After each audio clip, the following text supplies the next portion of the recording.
아니 지금 뭐 바로 하시죠. 네. 안녕하세요.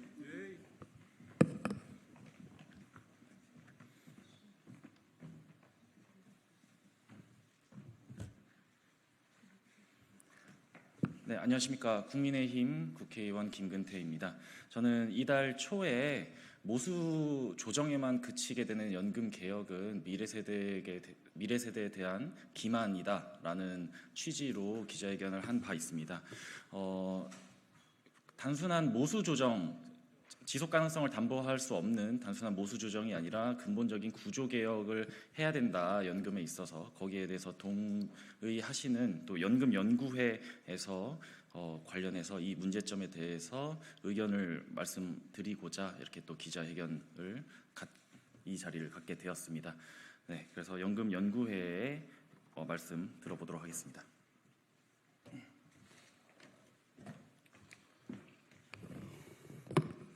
네, 반갑습니다.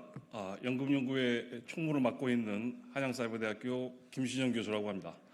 먼저 이렇게 훌륭한 공간을 마련해 주신 김근태 의원님께 감사 말씀드리고요. 저희가 준비해온 입장문을 낭독을 하는 걸로 하겠습니다. 21대 국회 회기 종료에 즈음하여 연금연구회는 다음과 같이 말씀드립니다. 1. 연금연구회는 현재 진행되고 있는 국민연금 개혁 논의에 대하여 수개월에 걸쳐 문제점을 지적하고 입장을 제시한 바 있습니다. 시민대표단에 의해 선호된 보험료율 13%, 소득대체율 50% 안이 가져올 참담한 미래에 대해서도 수차례 지적한 바 있습니다. 무슨 이유에서인지는 모르겠으나 공론화위원회에 대한 이러한 지적과 문제 제기들에 대해 정작 당사자인 공론화위원회는 아무런 입장을 내놓지 못하고 있습니다. 지금이라도 늦지 않았습니다. 공론화위원회는 시민단체나 정치인의 입을 빌리지 말고 연금연구회가 지적해온 문제들에 대해서 입장을 밝혀주시기 바랍니다. 2.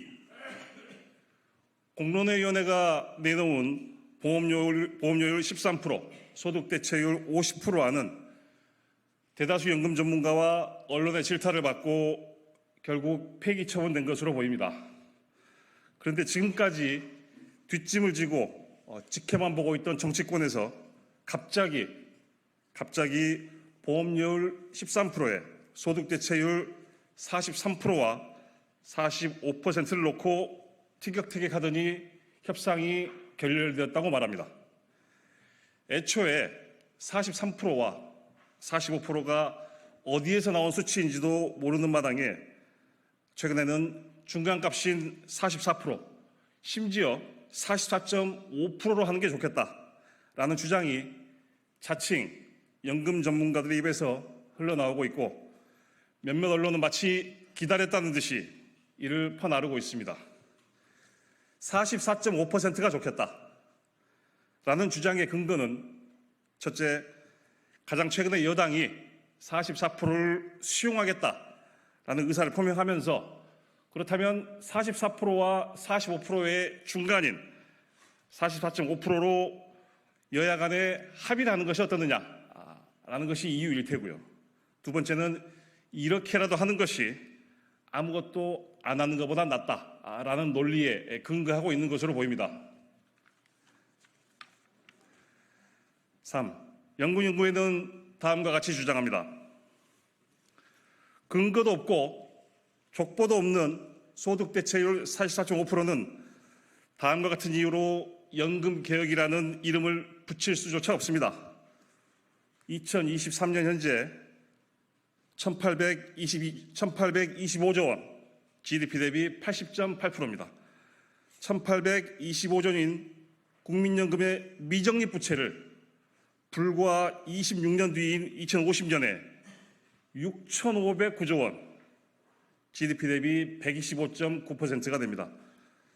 6,509조 원으로 3.5배나 더 늘리게 되는 계약 중에 계약안이라서 그렇습니다. 비교적 짧은 시기에 이처럼 미적립 부채가 급증하는 이유를 말씀드리겠습니다. 소득대체율 44.5%를 지급하면서 후세대에게 부담을 전가하지 않기 위해서는 보험료를 최소한 22%를 걷어야 됩니다. 그러나 그것보다 무려 9%포인트나 작은 13%만을 걷게 되기 때문에 발생하는 미래 상황입니다. 현재 의사결정권자들인 586 세대의 기득권을 공고히 하기 위해서 마치 월핀 효과와 같은 보험료율 4% 이상이 초래하는 중단기 착시 효과만을 보여주고 있을 뿐입니다. 2093년 무려 2경 1656조 원에 달할 것으로 추정되는 국민연금의 누적 적자는 지금 제시되고 있는 소득대체율 44.5%, 족보도 없는 이 계약안을 채택할 경우 누적 적자를 크게 줄일 것이라는 일부 특위 관계자들의 발표 내용도 사실과 다릅니다. 의무 납입 연령을 59세에서 64세로 연장할 경우 이것은 시민대표단의 결정사항이고 2033년 연금 수급 연령이 65세로 늘어나는 상황에서는 불가피한 선택입니다. 이렇게 64세로 연장될 경우 조금 더 내고 훨씬 더 많이 받는 계약안의 민낯이 드러나면서 누적 적자는 급증하게 되어 있습니다. 실제 상황이 이러함에도 불구하고 여전히 왜곡된 수치가 떠돌고 있습니다. 소위 국민연금 전문가라고 하는 분들을 앞세워서 계약안을 개혁안으로 호도하고 국민과 언론을 기망하고 있습니다. 이제 21대 국회에 주어졌던 연금 개혁의 기회는 사라졌음을 인정해 주시기 바랍니다. 얼마 남지 않은 21대 국회에서 44%와 45%의 기계적 평균에 불과한 44.5%를 채택하고자 하는 일체의 시도를 중단해 주시기 바랍니다. 만약 사회적 합의, 여야 대타협이란 용어를 쓰면서 소득대체율 44.5%, 그것도 임기가 얼마 남지 않은 21대 국회가 야합을 해버린다면 그 야합의 주역들은 먼 훗날 역사의 청문회장에 반드시 서게 될 것입니다. 분노한 미래세대, 분노한 MZ세대들이 계약안을 개혁이란 이름으로 호도시킨 이 현재 진행되고 있는 야합의 주역들은 반드시 역사의 심판을 받게 될 것입니다. 왜곡된 자료로 국민과 언론을 선동하고 국민연금을 이 지경까지, 이 상황까지 몰고 온 장본인들이기 때문입니다. 4. 22대 국회에 바랍니다. 우리에게는 지난 수년간 축적된 자료와 토론의 결과물들이 있습니다.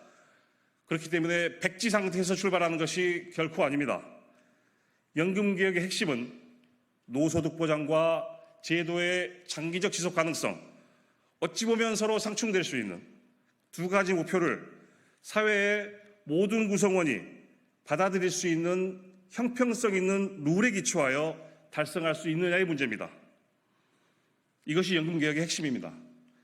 눈앞의 노인 빈곤 문제를 해결하기 위해 미래 세대의 희생을 일방적으로 강요해서도 안 되거니와 제도의 지속 가능성만을 위해 현재의 노인 빈곤 문제를 모른 척해도 안 될 것입니다. 어떤 어려움이 있을지라도 우리는 모든 세대가 고개를 끄덕이고 동의할 수 있는 형평성 있는 연금개혁의 방법을 찾아낼 수 있습니다. 추상적이고 공허한 구호가 아닌 수치로 드러나는 국민연금의 현재 상황에 대한 진단, 그리고 그것에 근거한, 그리고 과학적인 방법론에 근거한 미래에 대한 합리적인 추정, 이것만이 이념과 수사로부터 자유로운 합리적인 연금개혁안을 도출시킬 수 있습니다. 경청해 주셔서 감사합니다.